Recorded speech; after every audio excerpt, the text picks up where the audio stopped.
Well, good morning, everybody. It's good to be with you. I walk ahead of them, and my sheep follow me. What does it mean that Jesus is the kind of shepherd who walks ahead of us? I think I might have gained an insight into this a couple of weeks ago. I took my 2.5-year-old nephew Dominic to the grocery store. Now, Dominic is the fifth of 6 kids, so solo outings out of the house are not something he's all that used to. And he was born after COVID, so by now most of his family's groceries are all delivered to the front door. So taking Dominic by himself to the grocery store was like taking him to Disney World. But I decided that when I went there, I wasn't going to put him in the cart. I was just going to walk, and I was going to see if he would follow me or see how well he would follow me. Well, we're not 10 seconds into the store when I look behind me to notice that Dominic has already grabbed a massive bag of Doritos and is carrying that with him. But the aisle that proved to be the hardest was the cereal aisle. Now, for all of the cultural contributions that America has made over this past century, perhaps one of our greatest has been our cereal box cartoon characters. And Dominic was meeting all of these guys for the first time. Captain Crunch, Toucan Sam, Count Chocula.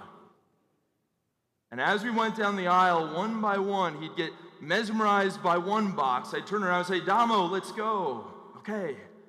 He'd get a few feet farther down the aisle and he'd be caught by another one.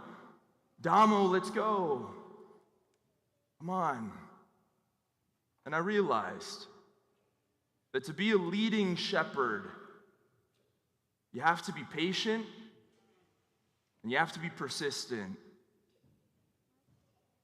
Well, to be a leading shepherd, this is Jesus' preferred way of referring to himself. Before God would ever think about referring to himself as your boss or your master, he thinks of himself as your leading shepherd, the shepherd who wants to lead you to life and life to the full, to the abundant life. Now, do you believe that? How for you God is? That God is for us, he's not against us.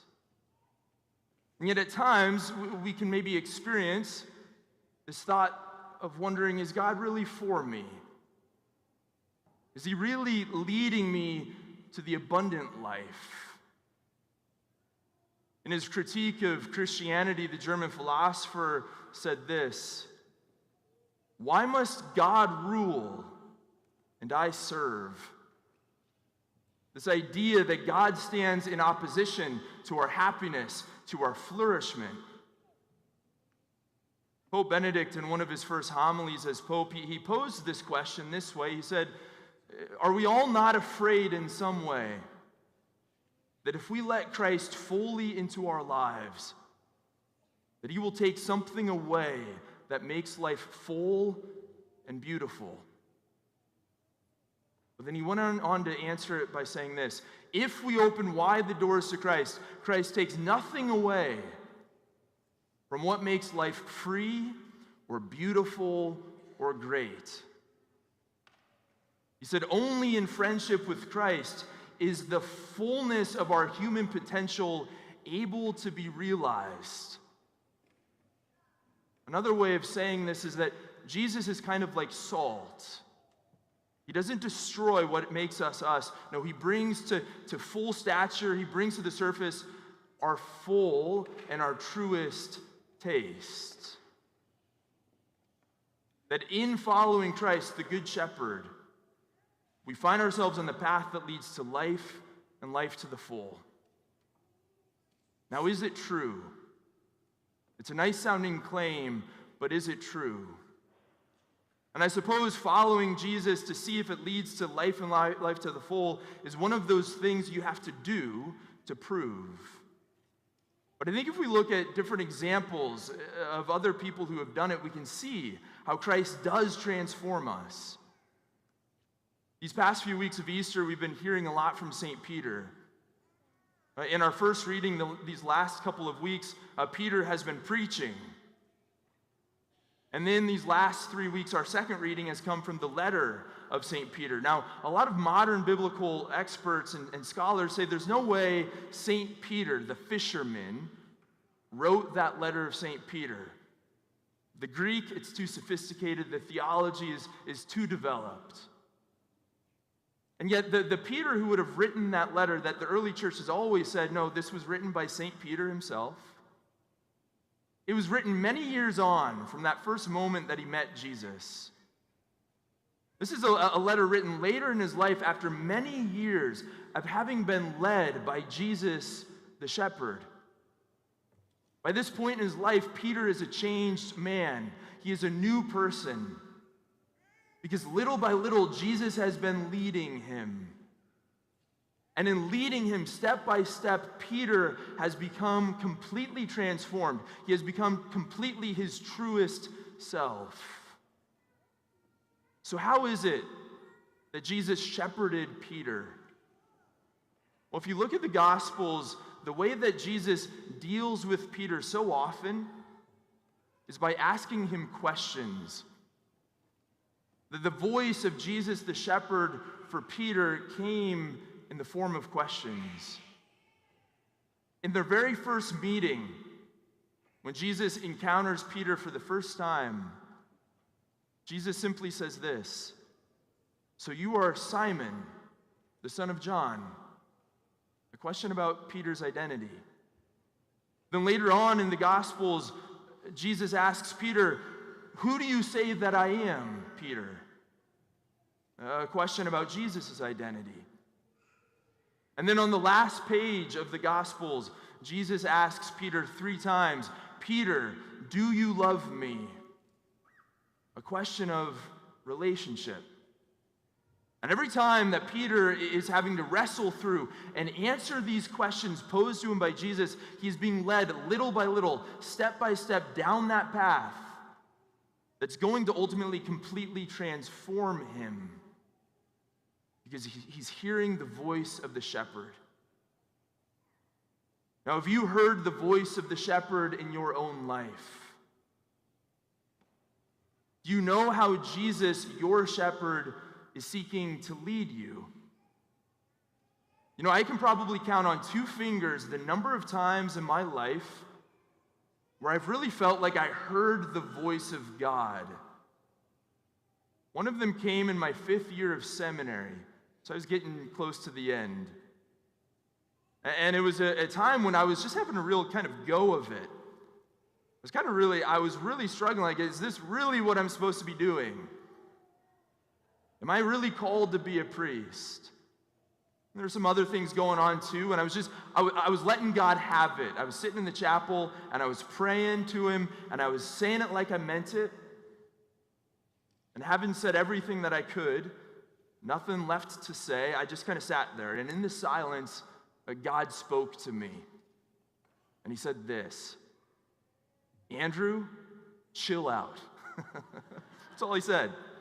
And I don't know what amazed me more, the fact that God spoke to me or that he sounded a lot like my own dad. I don't know what was more amazing. But only twice have I really felt like I heard the voice of the shepherd. But brothers and sisters, the voice of the shepherd still speaks to each one of us. And yes, there might be some of those moments when we hear it almost audibly, but through the word of God, he has already spoken to us. And if through those questions that he posed to Peter, he was leading Peter as his shepherd, what makes us think that he's not trying to lead us through those same questions? So I just want to pose those 3 questions again, as though it's Jesus through his word, which is living and effective, is asking them to you, to lead you. So that first one. "So you are Simon, the son of John." A simple question about our identity. Do you trust that God truly knows you? That God knows who you are and where you're from. He knows your parents. He knows your upbringing. He knows everything that has ever happened to you. And He knows all of it, and yet He still accepts you. He still loves you. He still calls you. Perhaps you've heard it said before that God doesn't call the qualified, He qualifies the called. Peter had no business being the first pope, except for the fact that Jesus saw something in him and Jesus called him. Do you trust that God, in His infinite knowledge of you, loves every square inch of you, and He still calls you? So often that's the first step to life and life to the full we're being invited to take. To acknowledge and accept God's love for me. But then he goes further. Peter, who do you say that I am? Can you hear in that question from Jesus, this subtle way that he's trying to lead him through this question? Say that I'm God, because he knows if I'm God, I've got to be the complete center of your life. Is God the center of your life? Or have other idols crept in? Does God come first? If Jesus is Lord, does He have the center of everything that you do? To quote the modern philosopher Ricky Bobby from Talladega Nights, if you ain't first, you're last. And if we tweaked that just a little bit, if Jesus ain't first and you're last, He might as well be last. That if Jesus is God, He has to be the center. What's that next step maybe you're being invited to take to remove maybe some of the little idols, not bad things, but things that ought not be in the center of our lives so that Jesus can be back in the center? And then that last one. Do you love me? Jesus knows that whatever we love, whatever has our heart, will determine everything about our life. Have lesser loves than the thing compelling you more than the love of God. In what ways might I be invited today by the Good Shepherd to shift some of the love I have for this or that lesser thing back to the love for God? Brothers and sisters, this is the voice of the Good Shepherd spoken to each one of us today. The way in which He's seeking to lead us little by little down that path that leads to the fullness of life. He poses these questions not to shame us, not to upset us, but as a shepherd who is both patient and yet persistent, who wants nothing more for you and for me that we experience the fullness of life that comes in hearing the voice of our shepherd.